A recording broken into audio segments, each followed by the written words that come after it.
Welcome to my channel, my subscribers, thank you. This video sponsored by EduCoast.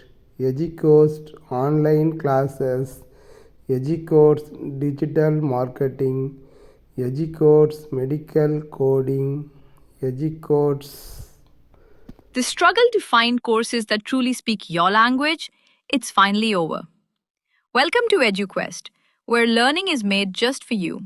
At EduQuest, we bring you a wide range of online courses, from career building programs to skill boosting masterclasses, all in your regional language. Because we believe language should never be a barrier to success. Our courses are tailor made after understanding what today's learners really need. So why wait?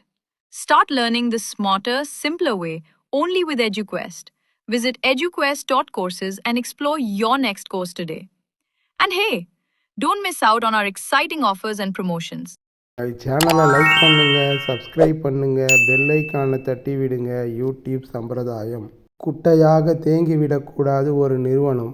வற்றாத ஜீவ நதி போல ஓடிக்கொண்டே இருக்க வேண்டும். அறியாமை என்கிற இருளை கடக்க அறிவு என்கிற ஒளி பாலத்தின் மீது நடக்க வேண்டும். அறிவு என்கிற ஒளி பாலம்தான் வெற்றிக்கு வழி என்பதை மறந்துவிடாதீர்கள்.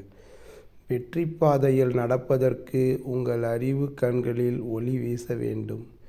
அறியாமை என்பது ஆபத்தானது. புதிய விஷயங்களை கற்றுக்கொள்வதில் ஆர்வமுடையவராக இருங்கள். ஒரு நிறுவனம் என்பது குட்டையாக தேங்கிவிடக்கூடாது. வற்றாத ஜீவநதியாக கருத்தும் வெள்ளமும் புதிய நிர்வாக முறையும் பெருக்கெடுத்து ஓட வேண்டும்.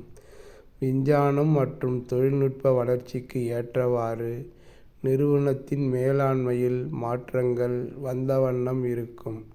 அந்த மாற்றங்களின் உட்கருவை உள்வாங்கிக் கொண்டு உங்கள் உள்ளத்தை அதற்கு ஏற்ப மாற்றிக்கொண்டு செயல்படுவீராக நீங்கள் இருக்க வேண்டும்.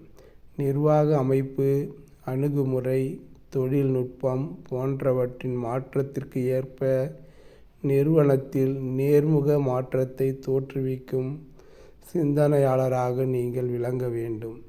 இவ்வாறு மாற்றத்தை தோற்றுவிக்கும் மனநிலையில் நீங்கள் செயல்படும்போது உங்கள் உள்ளத்தில் உற்சாக அலைகள் வீசுவதை உங்களால் உணர முடியும். செக்கு மாடுகள்தான் சென்ற வழியிலே சென்று கொண்டிருக்கும். எப்பொழுதும் புதியனவற்றை தோற்றுவிக்கின்ற ஆக்க மனநிலையை உருவாக்கி கொள்ளுங்கள். ஒரு மரம் வளர்கிறது என்றால் அதில் புதிய இலைகள் தோன்ற வேண்டும். அதுபோல ஒரு நிறுவனம் வளர்கிறது என்றால் புதிய முறைகள் ஒவ்வொரு துறையிலும் தோற்றுவிக்கப்பட வேண்டும். நேர்முக மாற்றம் நிகழ வேண்டும். நிறுவனத்தின் நிர்வாக வழிமுறையில் கொண்டு வரப்படும் புதிய முறைகளையும் நவீன உத்திகளையும் செயலாக்க நீங்கள் முழு மனதுடன் உதவ வேண்டும். நீங்கள் செய்கின்ற தினசரி வேலைகளின் செயல்முறைகளை எளிதாக்க முடியும் என்று முழுமையாக நம்புவதுடன் எளிய முறைகளையும் செயல்திறன்மிக்க முறைகளையும் முன்மொழிந்து அவற்றை நடைமுறைப்படுத்த வேண்டும். இவ்வாறு நீங்கள் செயல்படும்போது நிறுவனத்தில் உங்கள் மதிப்பு உயர்வதுடன் உங்கள் முழு மன திருப்தி ஏற்படும். மேலும் நீங்கள் முன்மொழியும் கருத்து செயல் வடிவம் பெறும்போது உங்கள் மனதில் ஏற்படும் வெற்றி உணர்வுகளை நீங்கள் சுவைக்க வேண்டும். வெற்றி உணர்ச்சி என்பது வெற்றியை விட சக்தி மிக்கது. நாம் அடுத்த வீடியோவில் சந்திப்போம். நன்றி, வணக்கம்.